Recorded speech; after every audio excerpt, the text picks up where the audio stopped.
ሰላም ጤና ይስጥልኝ አቶ መላኩ ሰለሞን አቶ መላኩ ሰለሞን ከበርሸባ ይሰማል? ጤና ይስጥልን። እንደምን አለ?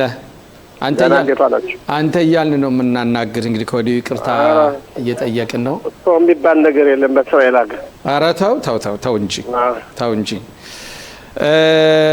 በእናንተ አካባቢ በተለይ የነጻነቱን ቀን በማስመልከት አንተም ወጥተህ እንዳው እስክስታው ነካ ስታደርገው አይተናል። እንዴት ነበር? በመጀመሪያ ደረጃ ሰላም ለሁላችሁ።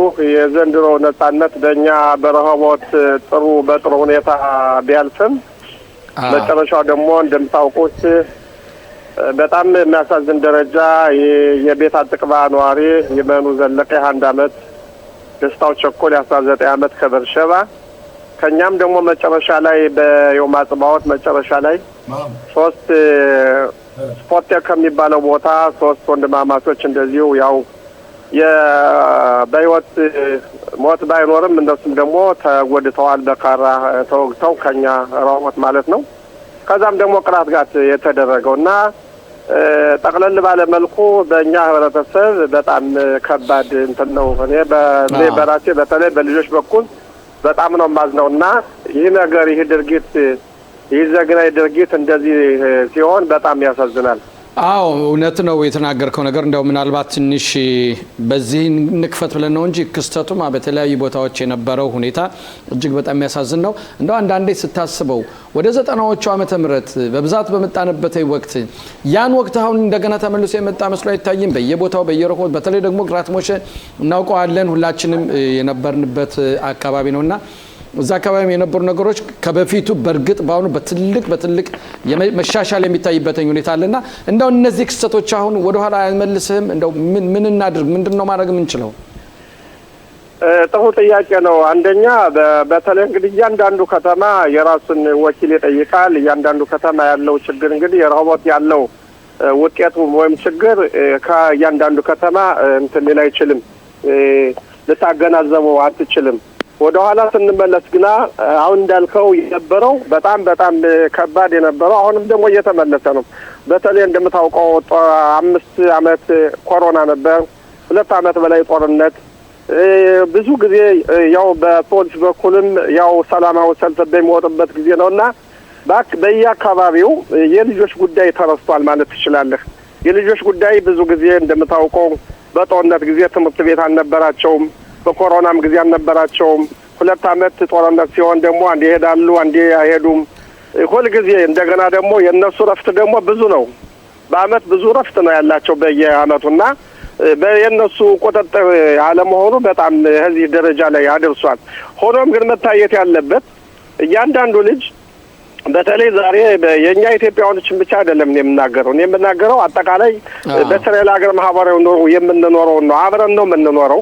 አብረን ስንኖር የኛም ልጆች አብረው ነው ለጥሩ ለመጥፎም ለበጎም አብረው ነው ያሉት የኛ ልጆች። ግን አሁን በተለይ በቀደም የተደረገው አይተህ ከሆነ 10 እና 11 ነው ካራ ይዘው የ15 አመት ልጅ 13 አመት ልጅ መንግስት ይለቃቸዋል ወደው ከቲንም እየተባሉ ገና ልጆች ናቸው እየተባሉ እነዚህ ወዲያውኑ የህግ ጠበቃ በደንብ ያቆማሉ። ገንዘብ አላቸው፣ ዲዮዎች ናቸው።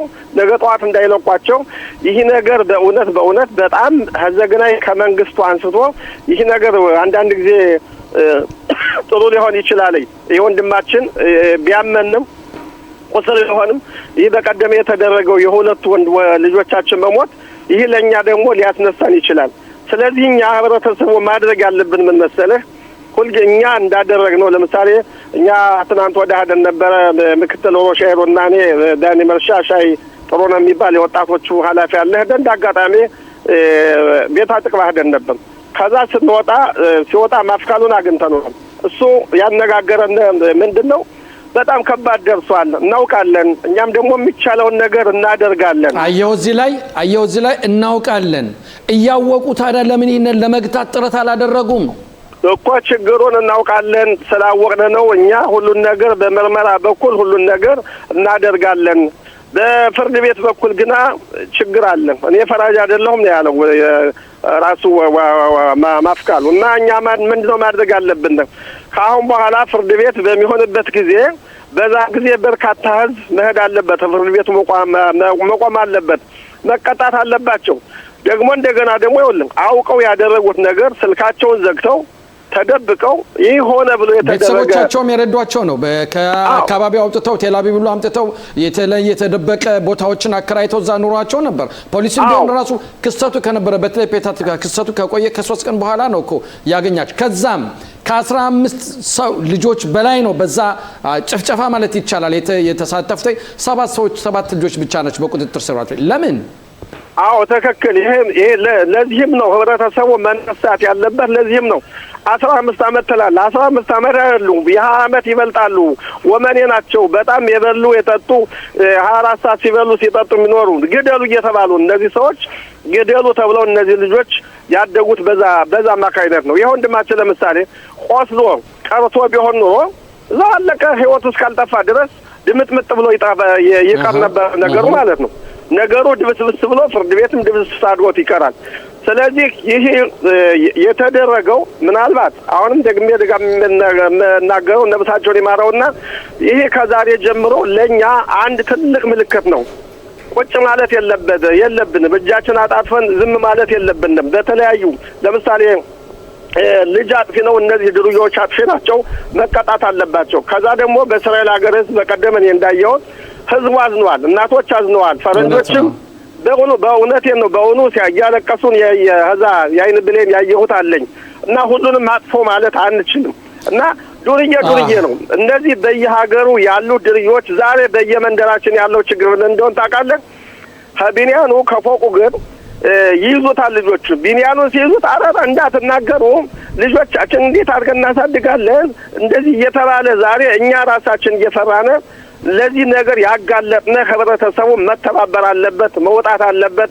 ፍርሃት የሚባል ነገር ካሁን በኋላ የለም። ከዚህ የበለጠ ጥያቄ ኖረኛል በዚህ ዙሪያ ለባልደረባይ ለተስፋይልስ በቅድሚያ እናስተልኝ አቶ መላኩ እንግዲህ በእውነት ይሄን ክስተት ባስመለከተ ሁላችንም በጣም አዝነናል።